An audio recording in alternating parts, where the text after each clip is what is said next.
I've been hearing from a lot of people how difficult it has been to deal with the blurring of boundaries between work and home, but we can use that to our benefit and start to use similar tools.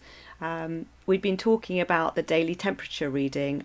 I've been talking about it particularly in the last few YouTube clips, and we've covered part of the agenda in that daily temperature reading developed by Virginia Satir that goes through appreciations, so starting the conversation and having a bit of a rapprochement with the other person, new information, which is around starting to be on the same page and understand each other a little bit better.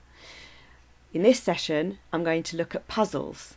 I'm going to follow up in the next few sessions with complaints and recommendations and wishes, hopes and dreams. So puzzles. Having that on the agenda item is immediately, I find, extremely helpful, because what we want to call it is a problem. But a puzzle isn't a problem. A problem is something that we need to solve, and there is often some urgency in feeling like we need to solve a problem. But with a puzzle and framing it as a puzzle, we start to realise that there are various component parts, that it might be fun to solve, like a bit of a game, and that we don't have to complete it straight away. How many of us have completed a jigsaw puzzle in the space of 20 minutes? Not many. So the puzzles, again, like everything else in the agenda item, is something that we can come back to.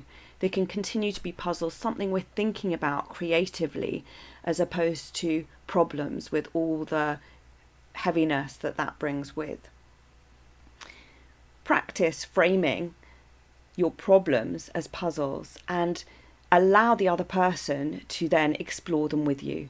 When we frame it as a puzzle, we kind of open up the pie a little bit to allow the other person in and to get their perspective on something that we may not have allowed them in on before.